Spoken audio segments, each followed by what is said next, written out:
Hey everyone, Kyira here, and welcome to episode 6 in our 10-week summer re-release special on the Untethering Shame podcast. I've been using this season to take a small but meaningful pause, to slow down, spend time with my family before my daughter starts kindergarten, and remind myself and all of you that rest is part of the work too. These episodes are coming to you weekly through the end of August, with brand new content returning on September 7th. And I've been so excited to revisit these conversations, each one chosen because it's a cornerstone in the work we do here. Whether you're hearing it for the first time or coming back for a second or 10th listen, these episodes hold truths that meet us differently depending on where we are in our journey. Today's episode is Shame and the Inner Child, a topic that threads seamlessly through the themes of core beliefs, codependency, and people-pleasing that we've been exploring in these re-release weeks.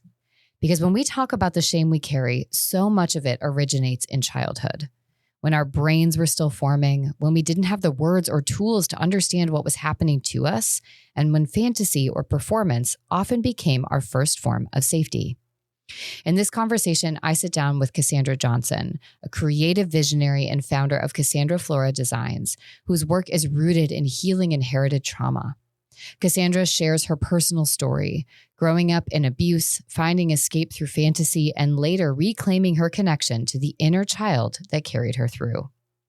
Together, we talk about what the inner child really means beyond the social media buzzwords, how trauma severs us from ourselves, and how imagination, yes, even fantasy, can be one of the most powerful tools we have in healing from shame. So with that, let's dive in.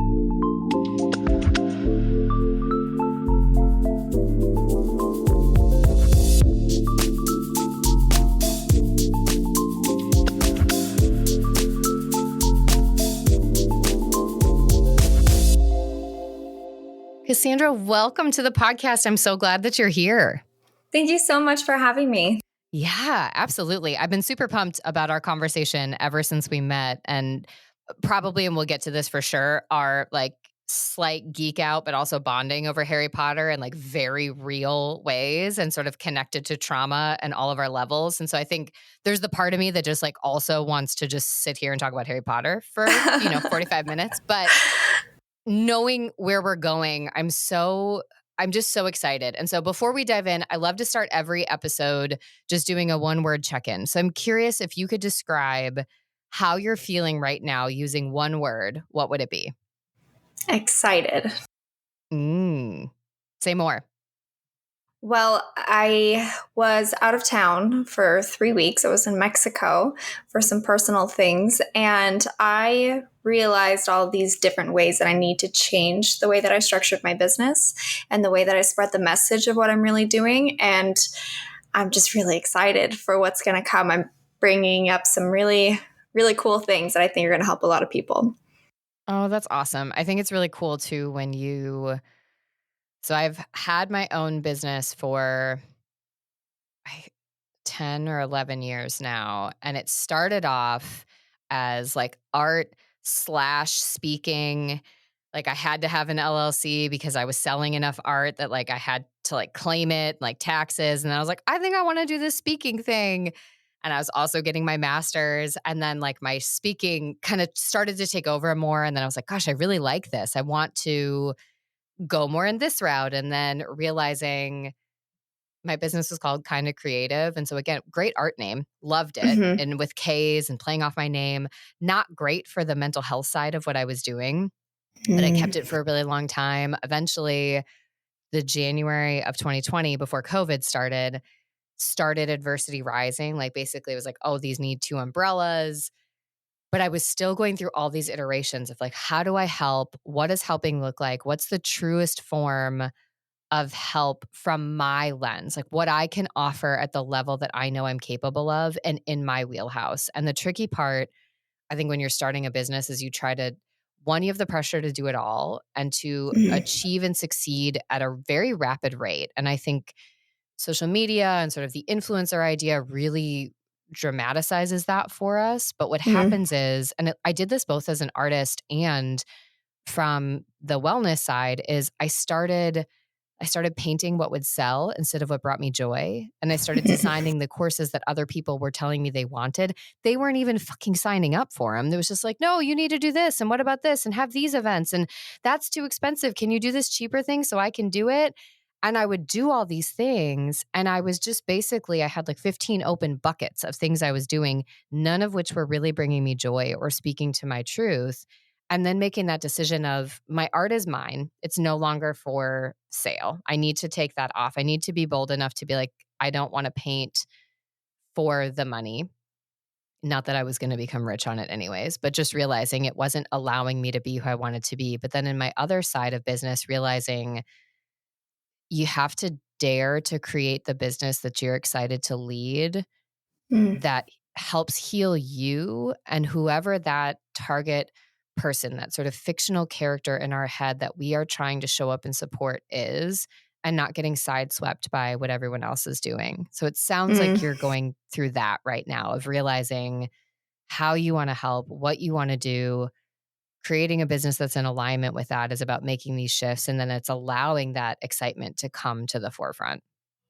Absolutely. It's really great that you mention all that because it's a common thing with business owners and startups and entrepreneurs. You follow all the shoulds and you follow everyone's advice, but why? That if it's already been done, don't do it. What do you want to do? And it's about finding, and while you can't always reinvent the wheel, you have your own unique approach to it, whether it's mental health or speaking or art. And, a lot of business coaches will tell you finding your ideal client, finding your ideal audience. But a big part of that is staying really true to what resonates with you and what aligns with you. It will reach your right audience eventually. Right. And that's the hardest part. But once you get there, it's so nice. Yes. And instead of being unidentifiable because you're constantly trying to match the ideas of other people that aren't your ideal client. Right. There's somebody else out there that'll appeal to them. Exactly. And let them appeal to them and be that person. I think that element of I would rather have 3 clients that I'm really excited to work with, that we're doing the type of work that I'm not only incredibly skilled at doing, but I connect to on the deepest level, that I'm able to show up and give 100,000% to and really help and support them, versus get 50 clients that I'm doing something that feels like I'm on the surface and doesn't feel like it's really lining up with what I want to do. And so, okay, and I'm curious now, kind of thinking about that. Again, you and I fall under, I think, the same umbrella. We're working with people. My niche is really shame, radical acceptance. You've talked a lot about inherited family trauma and really thinking about trauma recovery. Both of those places are going to kind of require some of the same stops along the way. And I think the route and the methods that we use to get there are so distinctly different. And I love, even just in your intro and learning about what you do, you talk a lot about the inner child and how the inner child has to be a part of the conversation if we are going to heal from our own trauma, from the inherited trauma that we have, break out of these interpersonal dynamics. That being said, I think that's really, that's a big part of your niche. That is this huge piece that people aren't necessarily talking about.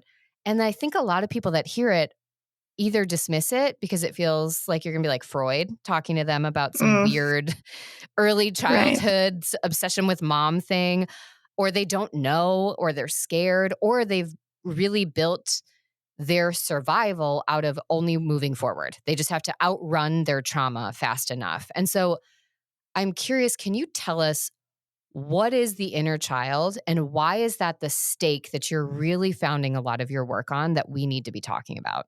It's a really good question. That was a huge part of my healing journey. I did the outrunning thing for a long time and it caught up to me and it was really brutal.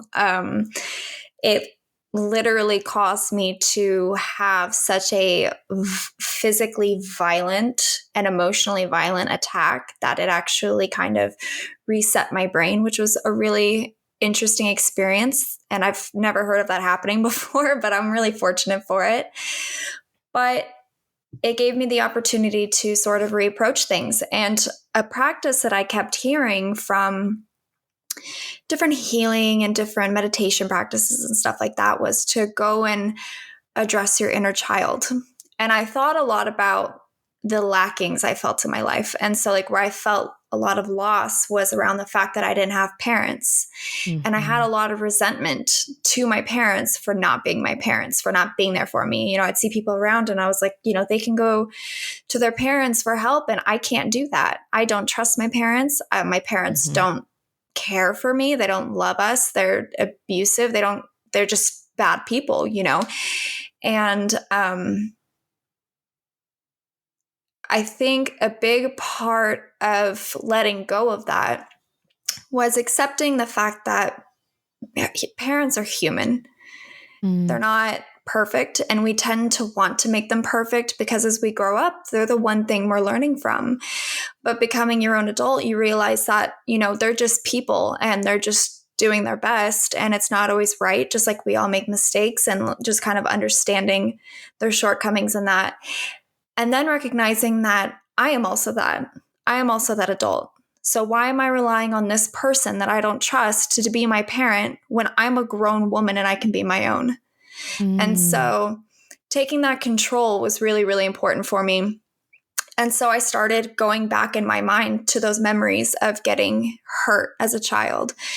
And I would go in and I'd see her, and I see her clear as day. I still do it today. I go in there and I just pick her up off the floor crying in a ball, and I just pull her into a big hug.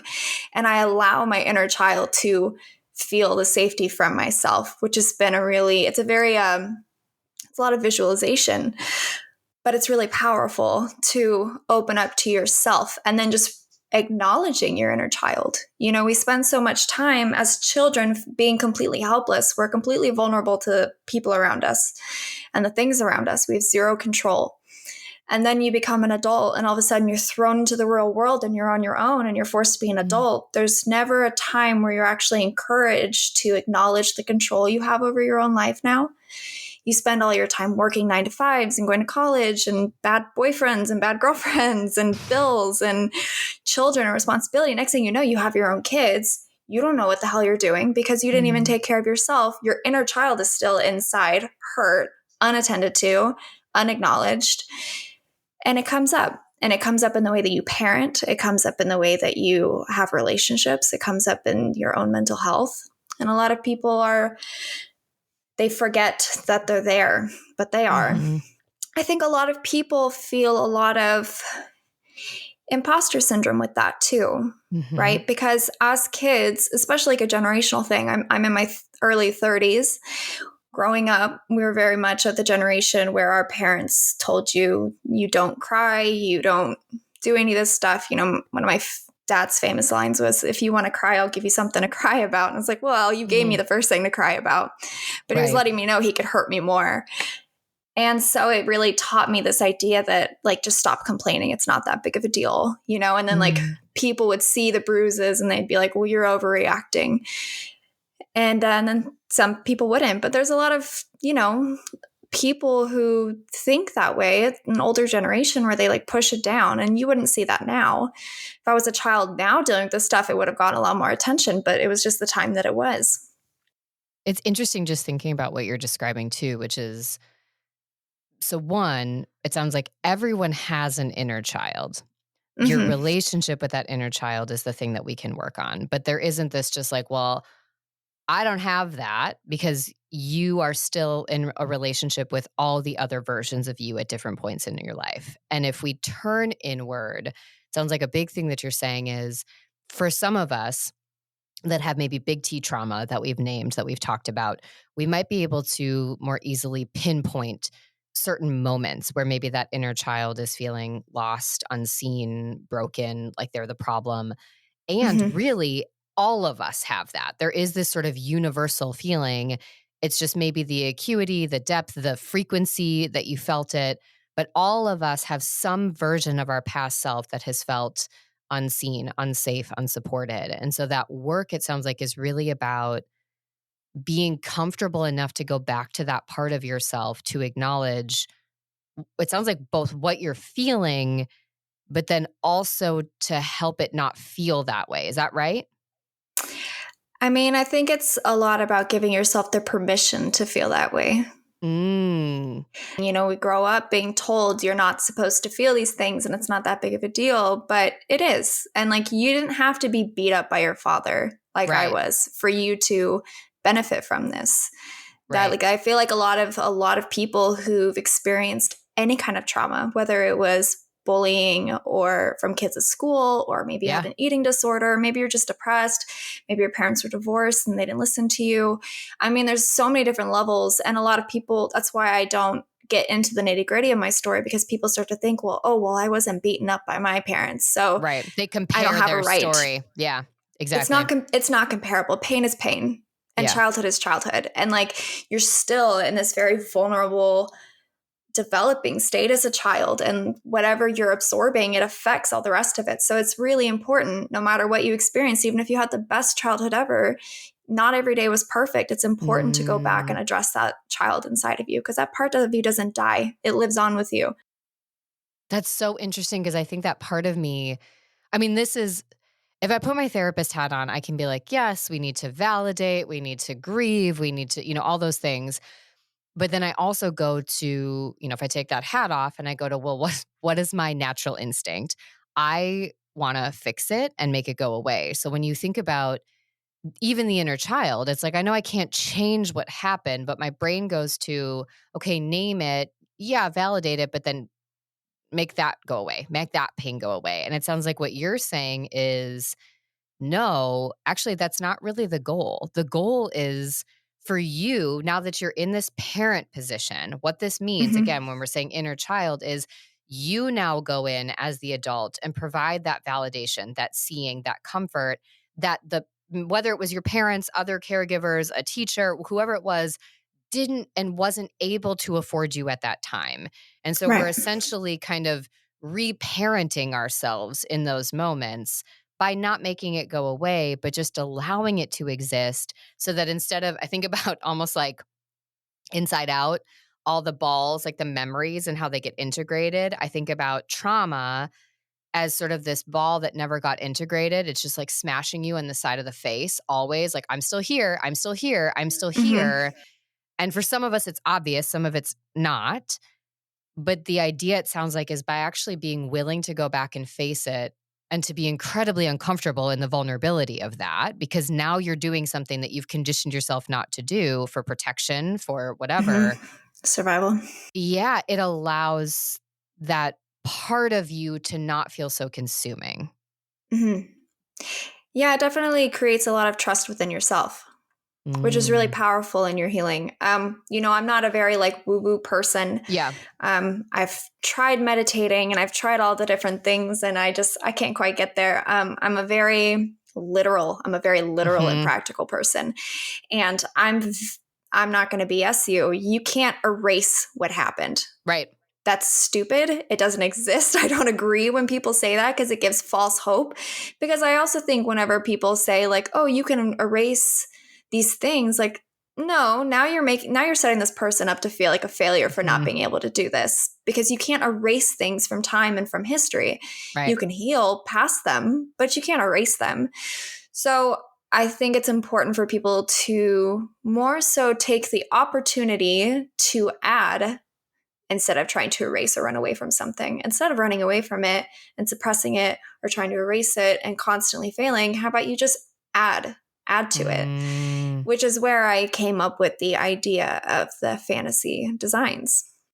I love this. This is where I think my shift would be, now we're talking radical acceptance. We're talking about accepting what you can control, releasing what you can't, and then really owning your story in the parts that you can control. And so this is where you split into the fantasy side. So tell us about that. What does that mean? How does that show up in the context of this work and the healing?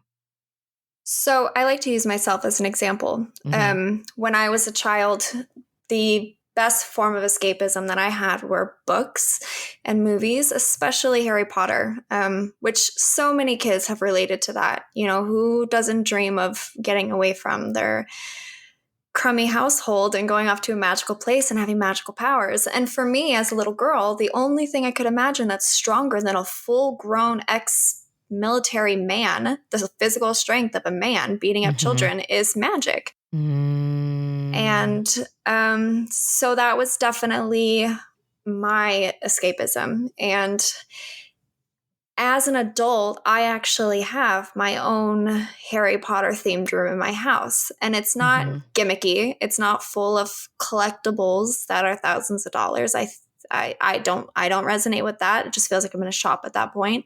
I do really immersive spaces, so it feels like you're in the book. So my Harry Potter room has black walls, vintage Persian rugs, jewel tone velvet, huge wingback chairs with vintage wood tables and books everywhere and candles and the LED candles from the ceiling with a wand and handmade potion bottles and a custom made broom that I made, things like that, just to make you feel like you're in that space. And having the ability to, first of all, be creative like that and bring these things that I had visualized as a child to life with my own hands is really powerful. But anytime that I started to feel overwhelmed or something, I could go and sit in that room and just be creative. It's where I came up with a lot of my business ideas also. It's where I would de-stress. And I wasn't the only one using it. When my dog felt overwhelmed, he would go in there and lay down in there. And when my boyfriend was feeling a little stressed, he would go sit in there. And there's so many things to look at, and there's so many colors. And I was very purposeful with the types of colors I use, with like the psychology of colors. And another common thing is people think that it has to be really, really expensive to do, and it's not. I pulled off my room for $350. Well, and it sounds like what you're describing is, again, you and I can both relate to using Harry Potter. And I think I honestly I'm sure I had this thought, but I never actually made the connection that he's literally escaping shitty caregivers. Like, I recognize that they were not great, but I never really made that connection as to why that's even more powerful for so many people. So there's that. But I think the idea of, for me, night times were hard. And I had some traumatic experiences that happened at night, but I had also that's when my brain would run. And so sometimes I still struggle with this as an adult. And I think this is a lot of what you talk about, is when we haven't healed from some of those things, and or just embracing the reality of our brains and bodies are different after we experience trauma. We can't, like you said, we can't undo that. And so knowing, my husband and I, in a very kind-hearted way, joke now. He was an emergency medicine physician.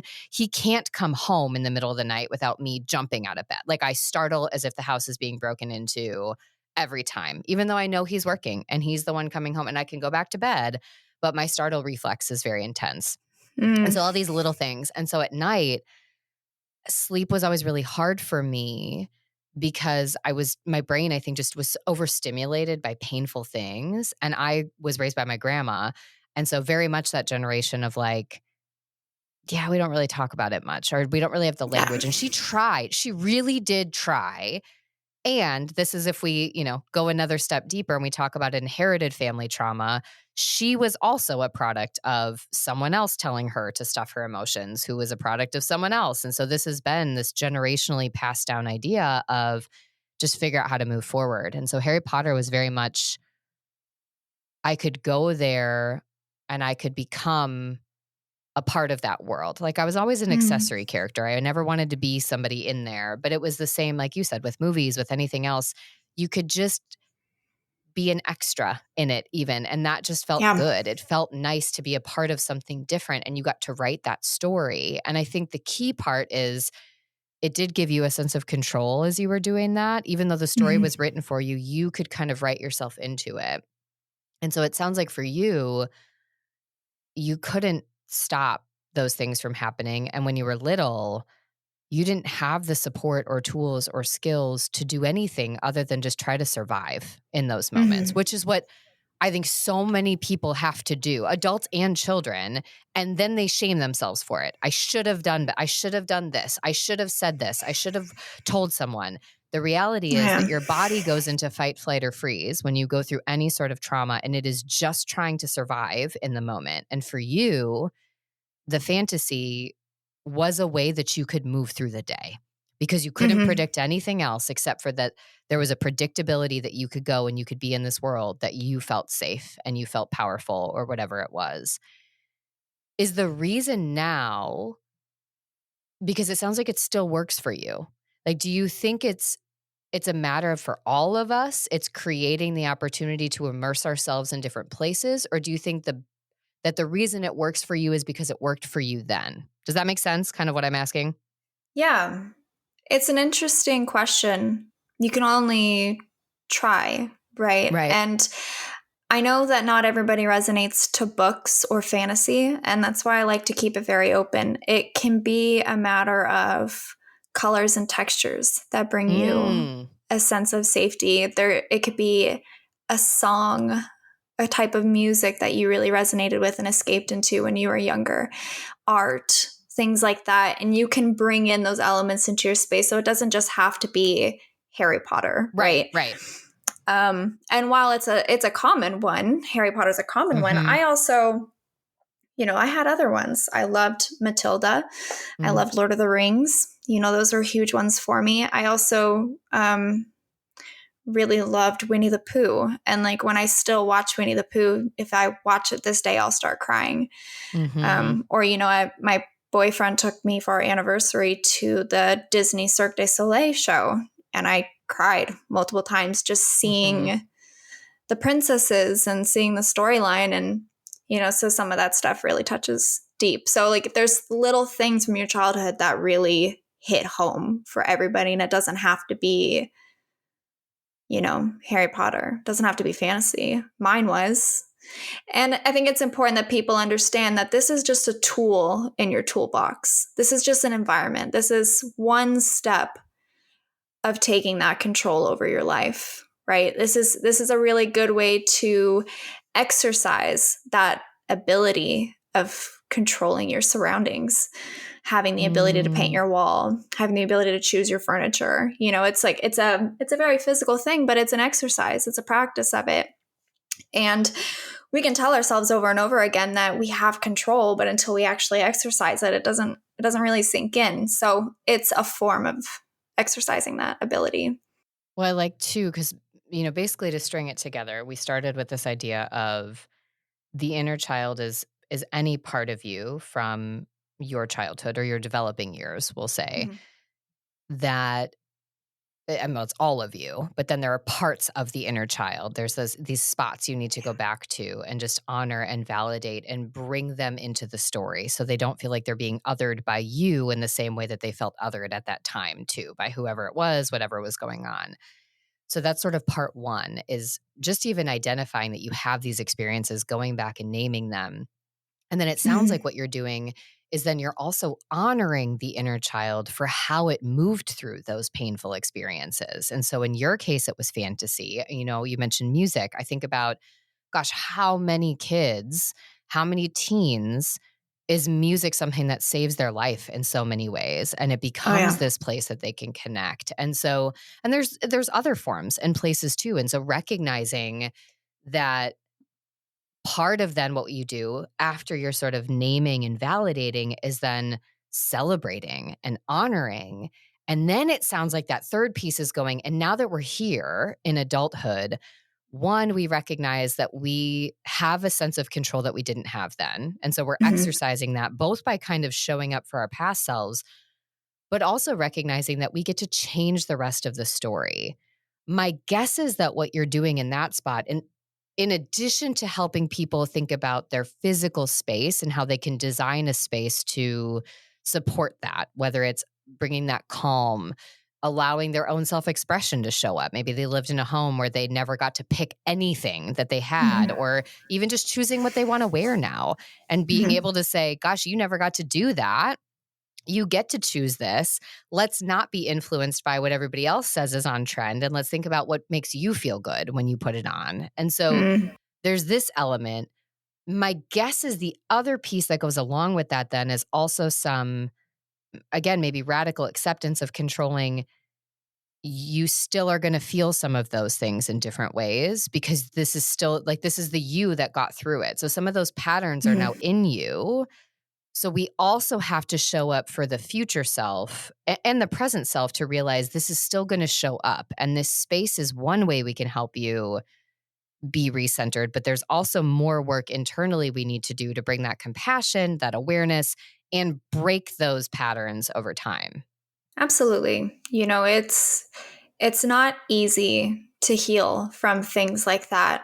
And we shouldn't act like it is. It's a whole path, and you're always changing, so your methods have to change. But if you think back to, just to put it simply, as a child, you dealt with this in this way, whether it was your imagination or whatever. Let's say it was your imagination.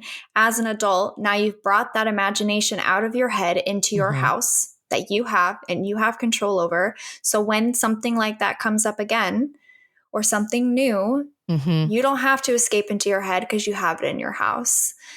And there's something really powerful about that. And I think it frees up some mental space also, because now you're not escaping into your imagination. You get to sit in it, and now you get to actually process what you're going through because you're an adult and you have the tools to process your emotions and fears and things like that. Definitely opens up your capabilities more, which is also you taking control as an adult. Because as a kid, you can't even process your emotions. You can't process what's happening. Now you can. Right. Well, and I'm curious, do you run into this with people? Because, my guess is there's shame from a few different lenses. So one, there's the shame that we've had of, I don't want to acknowledge the pain that I've had. Either I think it's not that big of a deal. Again, the stories we've told ourselves, I should be fine by now. Why is this still bothering me? So we carry shame about that. But the other lens, I remember I used to feel this way a lot, which is I don't want people to know my story because I actually don't want them to see me different. I feel like they're going to treat me different, but also the lens will shift. It's going to be a lens of pity, a lens of like, I want them to view me as strong. And I think I had some reverse parts as I got older where I almost rebelled against myself. And then I only wanted people to know about that because then I think I was also like starved for some validation that things were a problem. So I swung on both ends of the unhealthy spectrum of how I've engaged with my trauma experiences. But I think for a lot of people, there's this shame about their past. There's this shame about going back and feeling it for whatever story they have. But my guess is there's also this, you're asking people to be really vulnerable. You mentioned like your boyfriend liking your Harry Potter room. It's also very vulnerable to share with other adults some of these things because we've told ourselves that's childlike, that's dumb, that's silly, that's a fantasy. There's people listening to this right now that even though you've clarified, it doesn't have to be like this sort of kitschy thing. Doesn't look like a shop. We're not buying all the things. It's creating an experience that can be done in any way, however you would put your room together. You still have to share that with somebody else. And I know sometimes people can feel like, one, I shouldn't need that. Two, someone's going to judge me. Like if I wanted to make a Harry Potter room, as much as I know my husband wouldn't make fun of me and wouldn't judge me, there's still a part of me that is convinced that he would, even if it's not based in reality, because it feels juvenile. It feels like I should, again, be over it, and that's like really childish and dumb, and you should hide that away. And so I'm curious if that ever comes up for you with clients and how you help them through that. Yeah. Is it childish? Yeah. So Right. So right. what? I suppose. Yeah. You know what I mean? And you kind of have to, I went through the same thing where I would share too much. Like I didn't share anything. And then people didn't understand like what my thing was. Yeah. Or like, there's something off about you. Like what's wrong with you? Yeah. And then you share and then they look really like uncomfortable. Yeah, like a deer in the headlights. Yeah. Yeah. And then they pity you and they're scared of you. And like, that was really hard. So then I started like having a lot of trust issues. I'm like, okay, well, it took me a long time to open up to you. You're right. When you have a space like that, that is a reflection of your imagination. When you have people in that space, you are letting them into your mind. Mm-hmm. I think that's important, though, that you have the ability to do that. And here's why. As people who've experienced trauma, we tend to create an outer shell for safety and survival. It's very normal, which keeps people on the outside. Part of your healing journey should include eliminating toxic people from your life and only having pure people who add to your life and you add to theirs. It's about being very intentional about who's in your life. So then when you have those right people and you bring them into your imagination and your space like that, you know, maybe your husband will giggle a little and be like, oh, this is silly, but you're going to see it in his face. My boyfriend never watched Harry Potter before me. He did. He's like, oh, she's obsessed with it. She's obsessed with it. Yeah. He's obsessed with it now, first of all.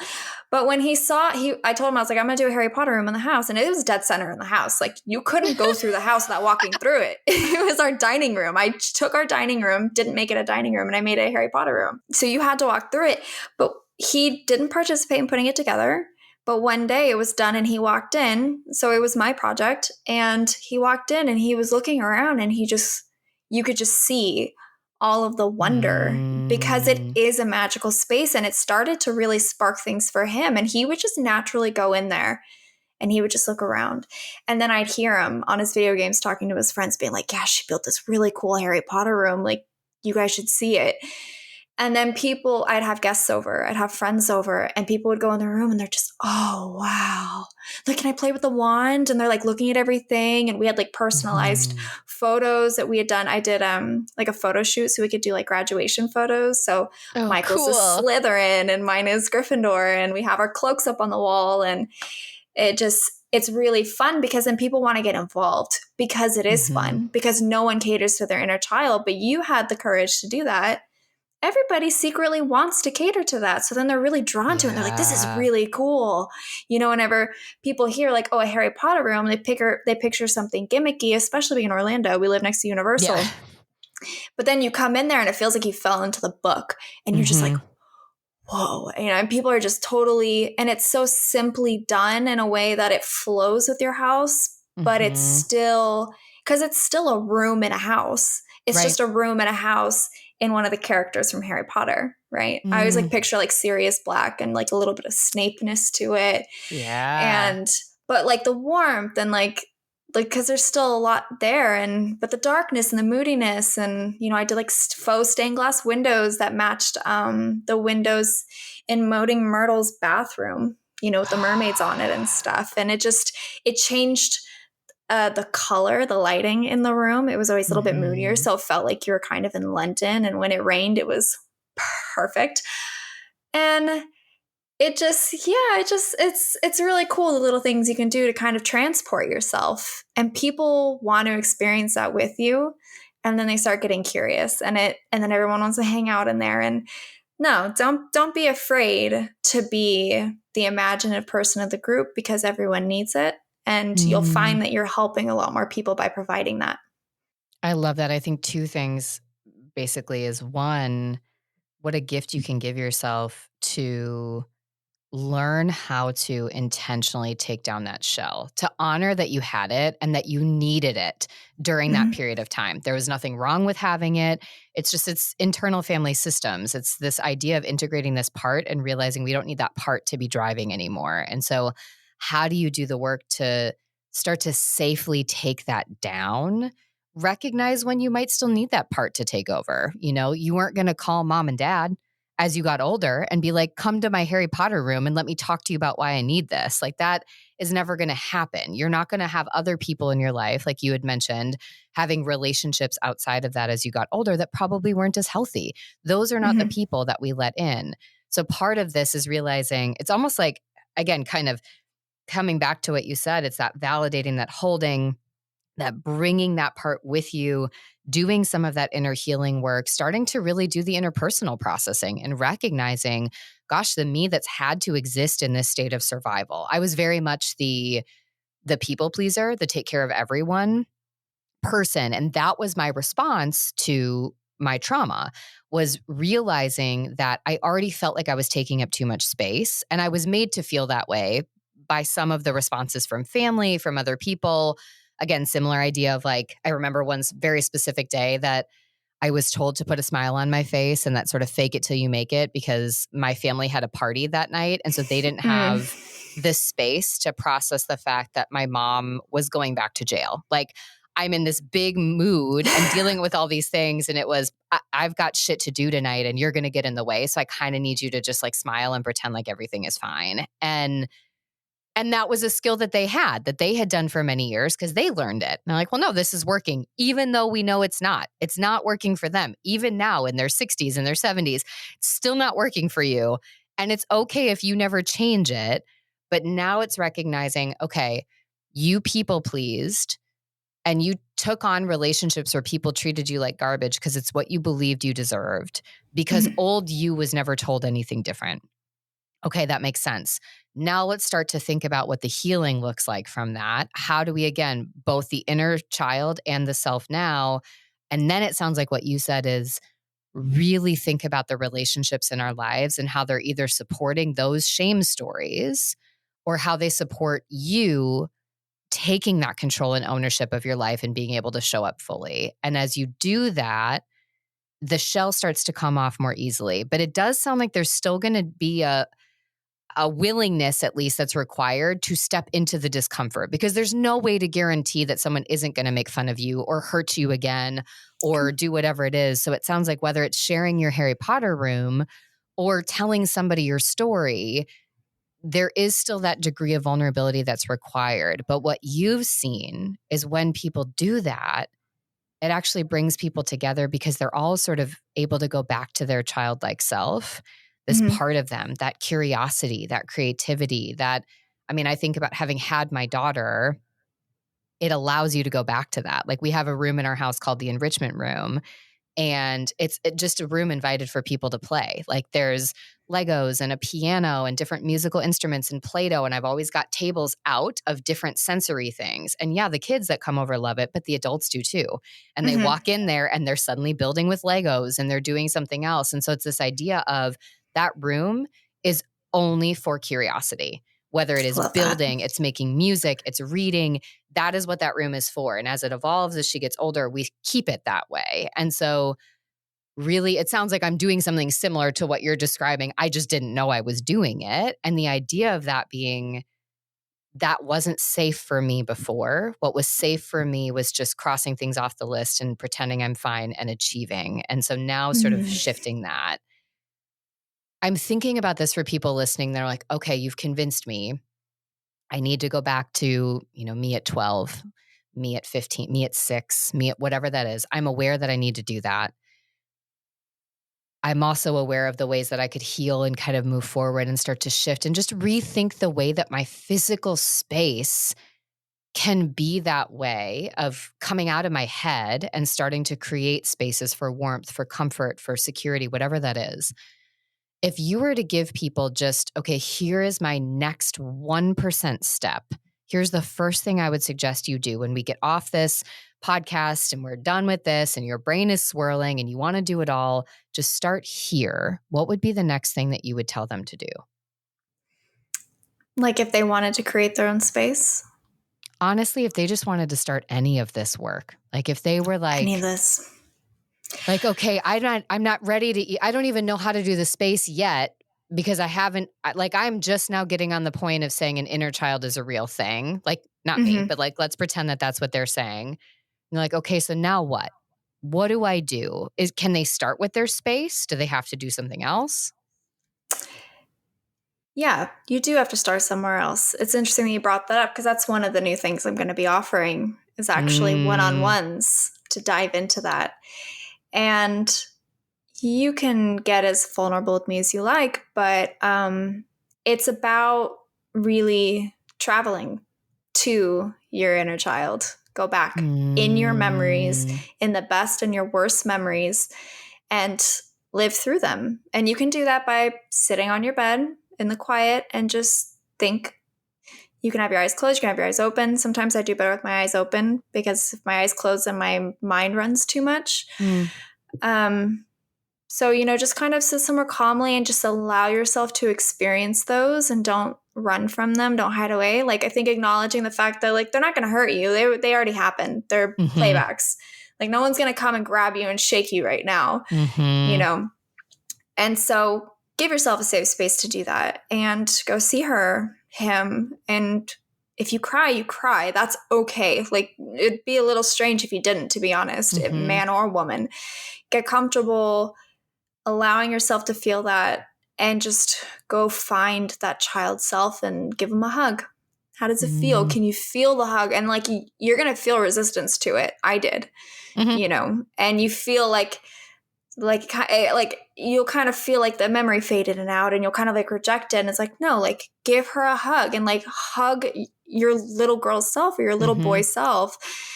And this, this isn't gender exclusive. This is anybody. And starting with that and allow the happy memories to come back too. What made you feel the happiest? What triggers it? If it was a film, let's say it was a Disney film, and that's what comes up for you, go watch it. How do you feel? How does it make you feel?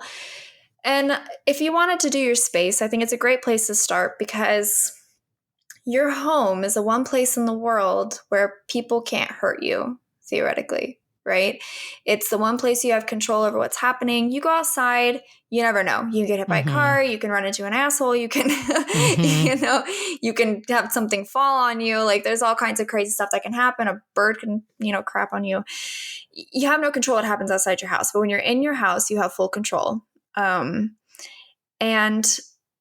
just really acknowledging that and playing with that and let that be your safe space. So don't focus. I was telling my clients, I'm like, forget about Pinterest, forget about Instagram, forget about monochrome, forget about white and beige. Like none of that stuff matters. What brings you joy? And so like, I actually take my clients through a questionnaire where I ask them, how do you want to feel in your house? When you walk through the door, what do you want to feel?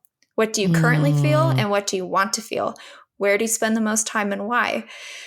Well, and then I'll kind of take them through a color template. And then through that, I'm able to identify kind of the best colors for their mindset, the best colors for them, tones, lighting, textures. There's a whole science behind it, which is really fascinating to me.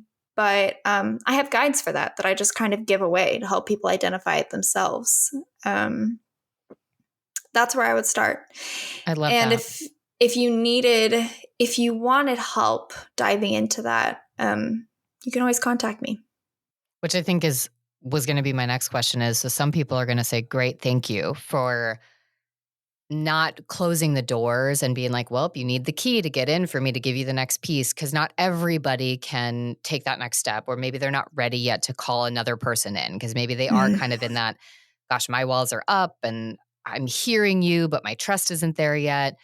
And there are going to be some people that either as they do it and they get ready, or as they're listening to this right now and they realize they are ready, do want to reach out to you. And so if they did want to do that, it sounds like you're going to be doing more one-on-ones. You're doing some of this other work.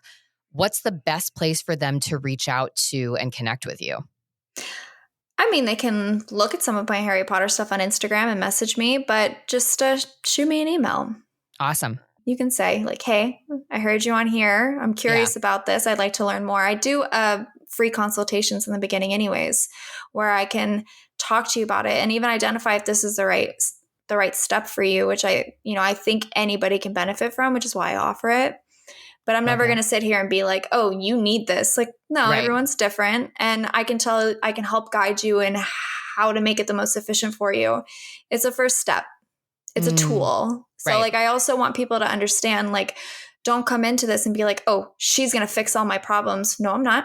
I'm helping you identify what makes you happy and feel safe so you have a space to address these things. Right. And, we see therapists and do all this stuff. We go in this office, but then you're just spit right back out into the world and home. And like, you wonder why things don't stick. Here you go. I'm giving you an extra tool, a tool that I use. It's something that I created because it worked for me and it worked for other people. And that's why I share it. Yeah, I love that. I think that's great. And I'll make sure that your email address and links to your Instagram are down in the show notes for people to find that. So I think just making sure if you're hearing this, everyone, again, remember all of these episodes are designed to kick up what I call your brain pond. And so it's nice if we just kind of keep things calm and we go about doing whatever our predictable cycle of existing is. And we know on some level it feels like shit, it's unfulfilling, but we keep doing it because it's predictable. And then you listen to one of these episodes and you're like, fuck, you kicked it all up and everything is murky and muddy and I don't know what to do. So first thing is to just go take a second and let it settle back down for a minute. Just noticing how you feel, allowing things to resettle. And once you find sort of that body calmness come back, now go back in and kind of take a look and be like, gosh, what do I notice did get shifted around? What am I willing or ready to pick up? And a really good friend of mine told me a long time ago that when she hears me speak, she thinks about it like a buffet. And so instead of having to get all of it and take all of it every time, she's like, I can come back again. I can go back up there. You can listen to this episode again. She's like, I just pick one thing each time. I just take one thing I'm going to work on. And so if for you, it is this idea of just sitting in a place and giving yourself a hug, if it's even just validating that you have an inner child or that you had shit experiences growing up that sometimes didn't feel good, start there. If it is starting to think about maybe doing some of this deeper work or setting up a consult, then reach out to Cassandra. But whatever that 1% is, remind yourself you don't have to know it right away. And we don't have to fix all of this or do all of this or manage all of this or whatever your shame brain is telling you to do to be okay. We're just acknowledging that this is here. This is a process. This is a lifelong journey. And there are people like Cassandra and I here to support you if and when that feels helpful in that process. Cassandra, I think this is wonderful. I'm super pumped. As you were talking, I think I know what we need to do for part 2. I think you doing some of those questions with me. I wonder if it would be interesting for people to hear what it's like for someone to go through some of those things, because I think you could pick up on stuff that, again, and you know this, I'm like, oh, sure, I know these things. That doesn't mean I do. And so when someone else can come in and kind of call something out of you that you're like, well, no, but I did, what? Huh? And you realize it's there, it can be so powerful. And so I think people getting a chance to experience some of your magic, because it's clear as you're like dancing around and telling us about what you do and why, how powerful it is. And so I wonder what it would look like for people to get a chance to see what your coaching actually looks like and how deep you can go with people. I think that's a good idea. I think that you could be a very good sample if you're open to it. You've already shared a little bit about it, and I think your space should be your bedroom. There we go. And I have ideas for you already, just based off the little bit I know about you. But it would be fun to dive in deep, and you're a little bit more used to being more vulnerable, so I know you're more willing. For anybody here who's listening and interested in that, I mean, I'm one person who's experienced this. I know there's like a lot of fear because you don't know me. I will create an environment where there's mutual trust and vulnerability there, and your stuff won't get shared. I follow HIPAA protocols. Nothing gets shared. It is completely safe with me. And I was thinking, I know we're closing up, but there's a couple things that came up for me that I think might be coming up for people, and I wanted to touch on it just really quick. Just kind of any limiting beliefs, right? Some kind of no's that are popping up in your head, like maybe you're a parent and you need to be focusing on your kid and not yourself. That is untrue. You and your children can benefit from these spaces together, separately. You don't need to have children to do it. You can do it just for your children, even if you don't feel like you need it. This is accessible for any age group. And there doesn't have to be this excessive trauma attached to it either. So I really want to encourage people to give themselves the permission to allow themselves to tap into their childlike creativity, because it's a beautiful thing.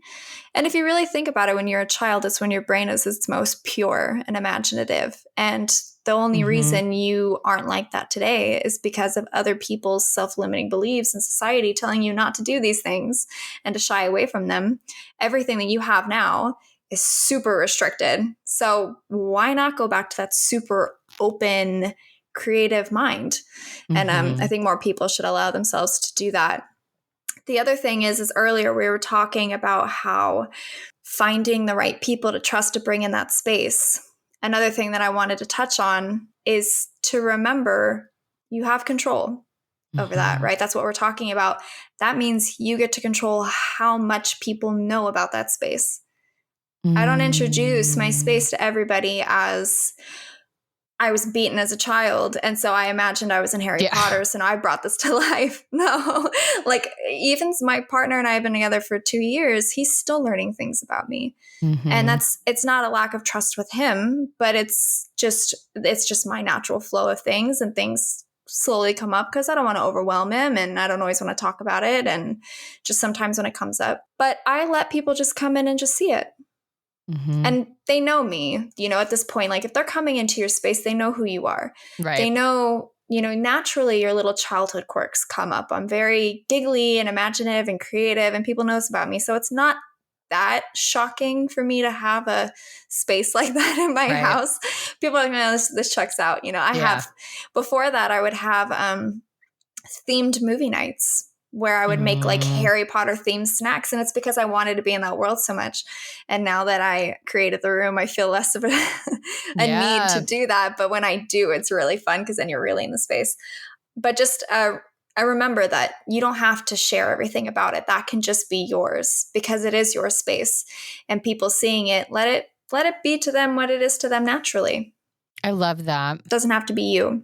I think that the thing that you just said that's key is because I think for many of us, once we put something out in the open, you can't take it back. So like once you've told somebody something, you can't untell them.